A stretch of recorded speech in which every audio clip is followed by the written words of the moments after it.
Have you ever been at a baseball game and seen it changed or transformed by a badly thrown pitch? Have you ever seen a ball land just right at the foul line, leading to the game-winning run? In baseball, as in life, being ready and practicing all the plays can make the difference between winning and losing the game. We have been practicing for about 6 weeks, practicing during spring training for Christians.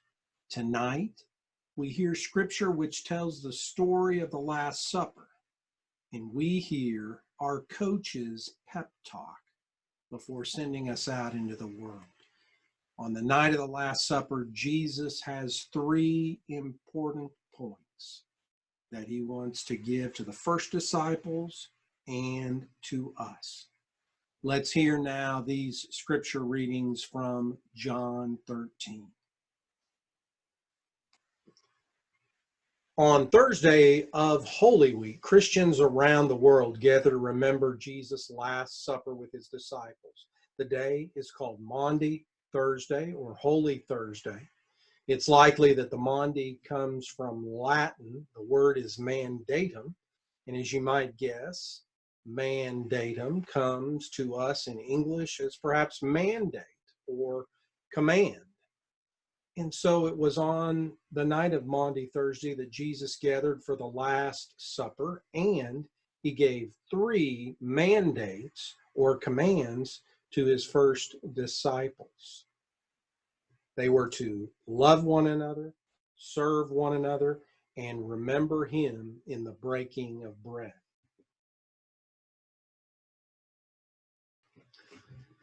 So the first was love and serve one another.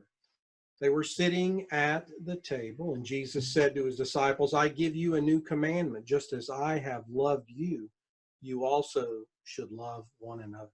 What does it mean to love as Jesus loved? Well, Jesus undoubtedly had brotherly love for his disciples that he had there, but that was not the kind of love that Jesus was talking about. He was talking about agape love. They were not feelings that he wanted from them, but selfless acts of service, of care for one another. Earlier in John, he said, I have now shown you the full extent of my love. Well, what did Jesus do after he gives them this command?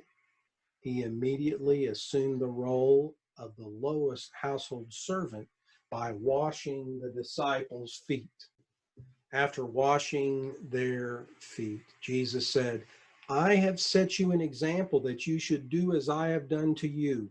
Loving by serving is meant to define the Christian life.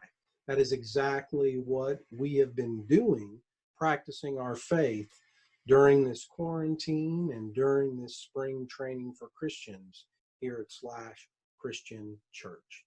We've been practicing living selflessly, not thinking of ourselves, but thinking of others first, of being sacrificial towards others.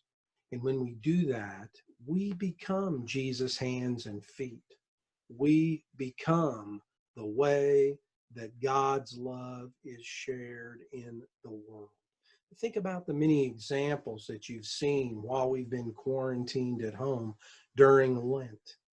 Doctors serving on the front lines, people going to work every day.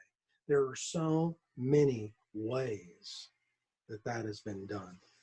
After washing their feet, Jesus said, I have set you an example that you should do as I have done to you.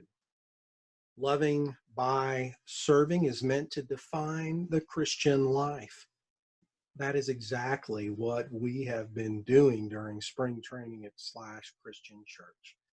Talking about these mandates, these commands that Jesus has given to us and how we live them out in our lives during quarantine. As we gather live tonight for this Maundy Thursday service, I want us to share examples of loving by serving. For that was at the heart of that night. And the final command that Jesus gave was to remember him through the breaking of the bread and the sharing of the cup when we come together around the Lord's table. We have Holy Communion every time we gather at Slash Church. It is at the heart of our worship experience. And we will share in Holy Communion live tonight during our Maundy Thursday service.